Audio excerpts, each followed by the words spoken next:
ಇದು ದರ್ಶನ್ ಜೈಲು ಕಳ್ಳಾಟದ effect. Breaking update ಬರ್ತಾ ಇದೆ.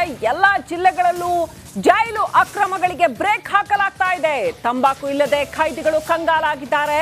ಒಂದು ಕಡೆ ಕಲ್ಲಿನಿಂದ ಸ್ವಯಂ ಹಲ್ಲೆ ಮಾಡಿಕೊಂಡಿದ್ದಾರೆ ಖೈದಿಗಳು. ಕಾರವಾರದ ಜಿಲ್ಲಾ ಕಾರಾಗೃಹದಲ್ಲಿ ಘಟನೆ ನಡೆದಿದೆ. ಇಬ್ಬರು ಖೈದಿಗಳು ಆಸ್ಪತ್ರೆಗೆ ದಾಖಲಾಗಿದ್ದಾರೆ. ಫರಾನ್ ಛಬ್ಬಿ ಮುಜಾಮಿಲ್ ಈ ಇಬ್ಬರಿಗೆ ಚಿಕಿತ್ಸೆ ಕೊಡಲಾಗ್ತಾ ಇದೆ.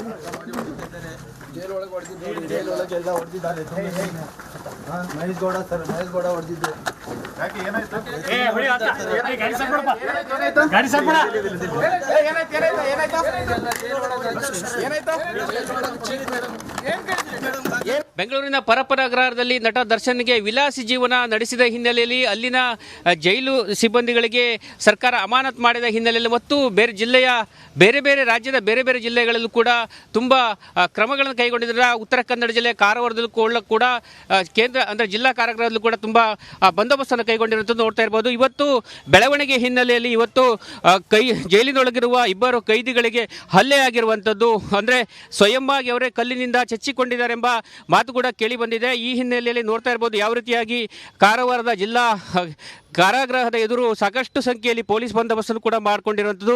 ಈ ಘಟನೆಯಲ್ಲಿ ಒಟ್ಟು ಇಬ್ಬರು ಕೈದಿಗಳಿಗೆ ಗಾಯಗೊಂಡಿತ್ತು. ಆದರೆ ನಿಖರವಾದ ಮಾಹಿತಿಯನ್ನು ಈವರೆಗೂ ಸಂಬಂಧಪಟ್ಟ ಅಧಿಕಾರಿಗಳು ಈವರೆಗೆ ನೀಡಿಲ್ಲ. ಒಟ್ಟಿನಲ್ಲಿ ದರ್ಶನ್ನ ಒಂದು ಪ್ರಕರಣದ ಹಿನ್ನೆಲೆಯಲ್ಲಿ ರಾಜ್ಯದ ಬೇರೆ ಬೇರೆ ಜೈಲುಗಳಲ್ಲೂ ಕೂಡ ಭದ್ರತೆಯನ್ನು ಹೆಚ್ಚಿಸುವ ಒಂದು ಆದೇಶ ಇರೋದರಿಂದ ಹೀಗಾಗಿ ಪೊಲೀಸ್ ಸಂಖ್ಯೆಯನ್ನು ಕೂಡ ಹೆಚ್ಚಿನದಾಗಿ ಇಲ್ಲಿ ನಿಯೋಜನೆ ಮಾಡಿರುವಂಥದ್ದು ನೋಡ್ತಾ ಇರ್ಬೋದು. ಯಾವ ರೀತಿಯಾಗಿ ಜೈಲಿನ ಸುತ್ತಮುತ್ತಲೂ ಕೂಡ ಸಾಕಷ್ಟು ಸಂಖ್ಯೆಯಲ್ಲಿ ಪೊಲೀಸರು ಕೂಡ ಇವತ್ತು ಕರ್ತವ್ಯವನ್ನು ನಿಭಾಯಿಸ್ತಿದ್ದಾರೆ. ಕಾರವಾರ ಜಿಲ್ಲಾ ಕಾರಾಗೃಹ ಅಂತ ಹೇಳಿದ್ರೆ ಕಳೆದ ನೂರಾರು ವರ್ಷಗಳ ಇತಿಹಾಸವಿರುವ ಈ ಜಿಲ್ಲಾ ಕಾರಾಗೃಹದಲ್ಲಿ ಹಲವು ಕೈದಿಗಳು ಕೂಡ ಹಲವು ವರ್ಷಗಳಿಂದ ಇದ್ದಾರೆ. ಇತ್ತೀಚೆಗಷ್ಟೇ ಗಾಂಜಾ ಪ್ರಕರಣದಲ್ಲಿ ಬಂಧಿತರಾಗಿರುವಂಥ ಕೈದಿಗಳನ್ನು ಈ ಜೈಲಿನಲ್ಲಿ ಇರಿಸಲಾಗಿತ್ತು.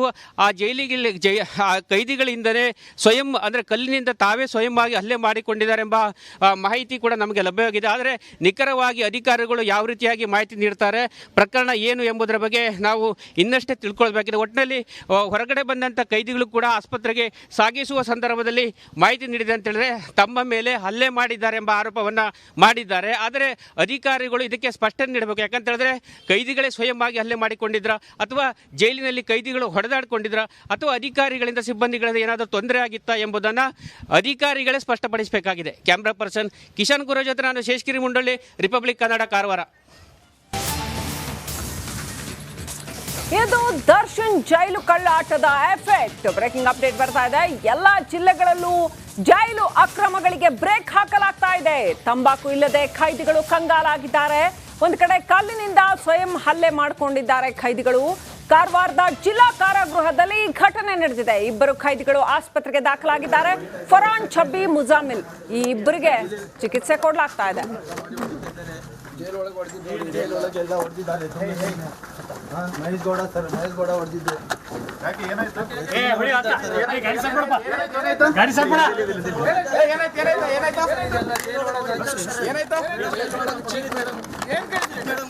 ಬೆಂಗಳೂರಿನ ಪರಪ್ಪನ ಅಗ್ರಹಾರದಲ್ಲಿ ನಟ ದರ್ಶನ್ಗೆ ವಿಲಾಸಿ ಜೀವನ ನಡೆಸಿದ ಹಿನ್ನೆಲೆಯಲ್ಲಿ ಅಲ್ಲಿನ ಜೈಲು ಸಿಬ್ಬಂದಿಗಳಿಗೆ ಸರ್ಕಾರ ಅಮಾನತ್ ಮಾಡಿದ ಹಿನ್ನೆಲೆಯಲ್ಲಿ ಮತ್ತು ಬೇರೆ ಬೇರೆ ರಾಜ್ಯದ ಬೇರೆ ಬೇರೆ ಜಿಲ್ಲೆಗಳಲ್ಲೂ ಕೂಡ ತುಂಬ ಕ್ರಮಗಳನ್ನು ಕೈಗೊಂಡಿದ್ದಾರೆ. ಉತ್ತರ ಕನ್ನಡ ಜಿಲ್ಲೆ ಕಾರವಾರದಲ್ಲೂ ಕೂಡ ಕೇಂದ್ರ ಅಂದರೆ ಜಿಲ್ಲಾ ಕಾರಾಗೃಹದಲ್ಲೂ ಕೂಡ ತುಂಬ ಬಂದೋಬಸ್ತನ್ನು ಕೈಗೊಂಡಿರುವಂಥದ್ದು ನೋಡ್ತಾ ಇರ್ಬೋದು. ಇವತ್ತು ಬೆಳವಣಿಗೆ ಹಿನ್ನೆಲೆಯಲ್ಲಿ ಇವತ್ತು ಜೈಲಿನೊಳಗಿರುವ ಇಬ್ಬರು ಕೈದಿಗಳಿಗೆ ಹಲ್ಲೆ ಆಗಿರುವಂಥದ್ದು, ಅಂದರೆ ಸ್ವಯಂವಾಗಿ ಅವರೇ ಕಲ್ಲಿನಿಂದ ಚಚ್ಚಿಕೊಂಡಿದ್ದಾರೆಂಬ ಮಾತು ಕೂಡ ಕೇಳಿ ಬಂದಿದೆ. ಈ ಹಿನ್ನೆಲೆಯಲ್ಲಿ ನೋಡ್ತಾ ಇರ್ಬೋದು ಯಾವ ರೀತಿಯಾಗಿ ಕಾರವಾರದ ಜಿಲ್ಲಾ ಕಾರಾಗೃಹದ ಎದುರು ಸಾಕಷ್ಟು ಸಂಖ್ಯೆಯಲ್ಲಿ ಪೊಲೀಸ್ ಬಂದೋಬಸ್ತನ್ನು ಕೂಡ ಮಾಡಿಕೊಂಡಿರುವಂಥದ್ದು.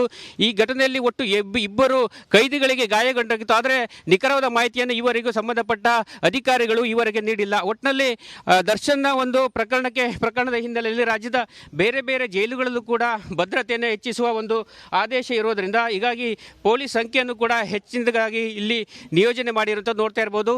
ಯಾವ ರೀತಿಯಾಗಿ ಜೈಲಿನ ಸುತ್ತಮುತ್ತಲೂ ಕೂಡ ಸಾಕಷ್ಟು ಸಂಖ್ಯೆಯಲ್ಲಿ ಪೊಲೀಸರು ಕೂಡ ಇವತ್ತು ಕರ್ತವ್ಯವನ್ನು ನಿಭಾಯಿಸ್ತಿದ್ದಾರೆ. ಕಾರವಾರ ಜಿಲ್ಲಾ ಕಾರಾಗೃಹ ಅಂತ ಹೇಳಿದ್ರೆ ಕಳೆದ ನೂರಾರು ವರ್ಷಗಳ ಇತಿಹಾಸವಿರುವ ಈ ಜಿಲ್ಲಾ ಕಾರಾಗೃಹದಲ್ಲಿ ಹಲವು ಕೈದಿಗಳು ಕೂಡ ಹಲವು ವರ್ಷಗಳಿಂದ ಇದ್ದಾರೆ. ಇತ್ತೀಚೆಗಷ್ಟೇ ಗಾಂಜಾ ಪ್ರಕರಣದಲ್ಲಿ ಬಂಧಿತರಾಗಿರುವಂಥ ಕೈದಿಗಳನ್ನು ಈ ಜೈಲಿನಲ್ಲಿ ಇರಿಸಲಾಗಿತ್ತು.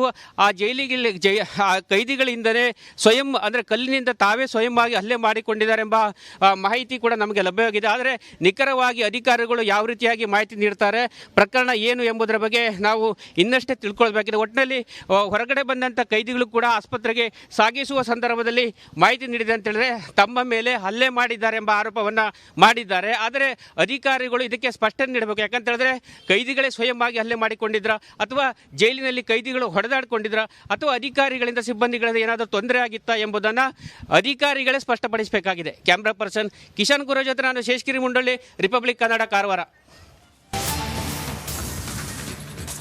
ಇದು ದರ್ಶನ್ ಜೈಲು ಕಳ್ಳಾಟದ ಎಫೆಕ್ಟ್. ಬ್ರೇಕಿಂಗ್ ಅಪ್ಡೇಟ್ ಬರ್ತಾ ಇದೆ. ಎಲ್ಲಾ ಜಿಲ್ಲೆಗಳಲ್ಲೂ ಜೈಲು ಅಕ್ರಮಗಳಿಗೆ ಬ್ರೇಕ್ ಹಾಕಲಾಗ್ತಾ ಇದೆ. ತಂಬಾಕು ಇಲ್ಲದೆ ಖೈದಿಗಳು ಕಂಗಾಲಾಗಿದ್ದಾರೆ. ಒಂದು ಕಡೆ ಕಲ್ಲಿನಿಂದ ಸ್ವಯಂ ಹಲ್ಲೆ ಮಾಡಿಕೊಂಡಿದ್ದಾರೆ ಖೈದಿಗಳು. ಕಾರವಾರದ ಜಿಲ್ಲಾ ಕಾರಾಗೃಹದಲ್ಲಿ ಘಟನೆ ನಡೆದಿದೆ. ಇಬ್ಬರು ಖೈದಿಗಳು ಆಸ್ಪತ್ರೆಗೆ ದಾಖಲಾಗಿದ್ದಾರೆ. ಫರಾನ್, ಛಬ್ಬಿ, ಮುಜಾಮಿಲ್ ಈ ಇಬ್ಬರಿಗೆ ಚಿಕಿತ್ಸೆ ಕೊಡಲಾಗ್ತಾ ಇದೆ.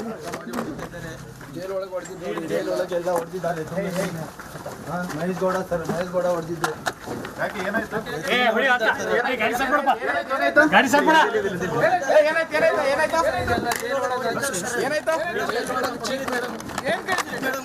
ಬೆಂಗಳೂರಿನ ಪರಪ್ಪನ ಅಗ್ರಹಾರದಲ್ಲಿ ನಟ ದರ್ಶನ್ಗೆ ವಿಲಾಸಿ ಜೀವನ ನಡೆಸಿದ ಹಿನ್ನೆಲೆಯಲ್ಲಿ ಅಲ್ಲಿನ ಜೈಲು ಸಿಬ್ಬಂದಿಗಳಿಗೆ ಸರ್ಕಾರ ಅಮಾನತ್ ಮಾಡಿದ ಹಿನ್ನೆಲೆಯಲ್ಲಿ ಮತ್ತು ಬೇರೆ ಬೇರೆ ರಾಜ್ಯದ ಬೇರೆ ಬೇರೆ ಜಿಲ್ಲೆಗಳಲ್ಲೂ ಕೂಡ ತುಂಬ ಕ್ರಮಗಳನ್ನು ಕೈಗೊಂಡಿದ್ದಾರೆ. ಉತ್ತರ ಕನ್ನಡ ಜಿಲ್ಲೆ ಕಾರವಾರದಲ್ಲೂ ಕೂಡ ಕೇಂದ್ರ ಅಂದರೆ ಜಿಲ್ಲಾ ಕಾರಾಗೃಹದಲ್ಲೂ ಕೂಡ ತುಂಬ ಬಂದೋಬಸ್ತನ್ನು ಕೈಗೊಂಡಿರುವಂಥದ್ದು ನೋಡ್ತಾ ಇರ್ಬೋದು. ಇವತ್ತು ಬೆಳವಣಿಗೆ ಹಿನ್ನೆಲೆಯಲ್ಲಿ ಇವತ್ತು ಜೈಲಿನೊಳಗಿರುವ ಇಬ್ಬರು ಕೈದಿಗಳಿಗೆ ಹಲ್ಲೆ ಆಗಿರುವಂಥದ್ದು, ಅಂದರೆ ಸ್ವಯಂವಾಗಿ ಅವರೇ ಕಲ್ಲಿನಿಂದ ಚಚ್ಚಿಕೊಂಡಿದ್ದಾರೆಂಬ ಮಾತು ಕೂಡ ಕೇಳಿ ಬಂದಿದೆ. ಈ ಹಿನ್ನೆಲೆಯಲ್ಲಿ ನೋಡ್ತಾ ಇರ್ಬೋದು ಯಾವ ರೀತಿಯಾಗಿ ಕಾರವಾರದ ಜಿಲ್ಲಾ ಕಾರಾಗೃಹದ ಎದುರು ಸಾಕಷ್ಟು ಸಂಖ್ಯೆಯಲ್ಲಿ ಪೊಲೀಸ್ ಬಂದೋಬಸ್ತನ್ನು ಕೂಡ ಮಾಡಿಕೊಂಡಿರುವಂಥದ್ದು.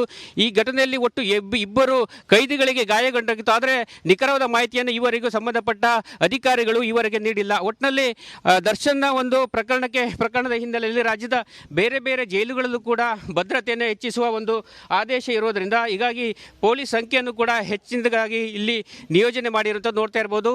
ಯಾವ ರೀತಿಯಾಗಿ ಜೈಲಿನ ಸುತ್ತಮುತ್ತಲೂ ಕೂಡ ಸಾಕಷ್ಟು ಸಂಖ್ಯೆಯಲ್ಲಿ ಪೊಲೀಸರು ಕೂಡ ಇವತ್ತು ಕರ್ತವ್ಯವನ್ನು ನಿಭಾಯಿಸ್ತಿದ್ದಾರೆ. ಕಾರವಾರ ಜಿಲ್ಲಾ ಕಾರಾಗೃಹ ಅಂತ ಹೇಳಿದ್ರೆ ಕಳೆದ ನೂರಾರು ವರ್ಷಗಳ ಇತಿಹಾಸವಿರುವ ಈ ಜಿಲ್ಲಾ ಕಾರಾಗೃಹದಲ್ಲಿ ಹಲವು ಕೈದಿಗಳು ಕೂಡ ಹಲವು ವರ್ಷಗಳಿಂದ ಇದ್ದಾರೆ. ಇತ್ತೀಚೆಗಷ್ಟೇ ಗಾಂಜಾ ಪ್ರಕರಣದಲ್ಲಿ ಬಂಧಿತರಾಗಿರುವಂಥ ಕೈದಿಗಳನ್ನು ಈ ಜೈಲಿನಲ್ಲಿ ಇರಿಸಲಾಗಿತ್ತು. ಆ ಕೈದಿಗಳಿಂದಲೇ ಸ್ವಯಂ ಅಂದರೆ ಕಲ್ಲಿನಿಂದ ತಾವೇ ಸ್ವಯಂ ಆಗಿ ಹಲ್ಲೆ ಮಾಡಿಕೊಂಡಿದ್ದಾರೆಂಬ ಮಾಹಿತಿ ಕೂಡ ನಮಗೆ ಲಭ್ಯವಾಗಿದೆ. ಆದರೆ ನಿಖರವಾಗಿ ಅಧಿಕಾರಿಗಳು ಯಾವ ರೀತಿಯಾಗಿ ಮಾಹಿತಿ ನೀಡ್ತಾರೆ, ಪ್ರಕರಣ ಏನು ಎಂಬುದರ ಬಗ್ಗೆ ನಾವು ಇನ್ನಷ್ಟೇ ತಿಳ್ಕೊಳ್ಬೇಕಿದೆ. ಒಟ್ಟಿನಲ್ಲಿ ಹೊರಗಡೆ ಬಂದಂಥ ಕೈದಿಗಳು ಕೂಡ ಆಸ್ಪತ್ರೆಗೆ ಸಾಗಿಸುವ ಸಂದರ್ಭದಲ್ಲಿ ಮಾಹಿತಿ ನೀಡಿದೆ ಅಂತ ಹೇಳಿದ್ರೆ ತಮ್ಮ ಮೇಲೆ ಹಲ್ಲೆ ಮಾಡಿದ್ದಾರೆ ಎಂಬ ಆರೋಪವನ್ನು ಮಾಡಿದ್ದಾರೆ. ಆದರೆ ಅಧಿಕಾರಿಗಳು ಇದಕ್ಕೆ ಸ್ಪಷ್ಟನೆ ನೀಡಬೇಕು. ಯಾಕಂತ ಹೇಳಿದ್ರೆ ಕೈದಿಗಳೇ ಸ್ವಯಂ ಆಗಿ ಹಲ್ಲೆ ಮಾಡಿಕೊಂಡಿದ್ರ ಅಥವಾ ಜೈಲಿನಲ್ಲಿ ಕೈದಿಗಳು ಹೊಡೆದಾಡಿಕೊಂಡಿದ್ರ ಅಥವಾ ಅಧಿಕಾರಿಗಳಿಂದ ಸಿಬ್ಬಂದಿಗಳಿಂದ ಏನಾದರೂ ತೊಂದರೆ ಆಗಿತ್ತಾ ಎಂಬುದನ್ನು ಅಧಿಕಾರಿಗಳೇ ಸ್ಪಷ್ಟಪಡಿಸಬೇಕಾಗಿದೆ. ಕ್ಯಾಮ್ರಾ ಪರ್ಸನ್ ಕಿಶನ್ ಗುರು ಜೊತೆ ನಾನು ಶೇಷಗಿರಿ ಮುಂಡಳ್ಳಿ, ರಿಪಬ್ಲಿಕ್ ಕನ್ನಡ, ಕಾರವಾರ.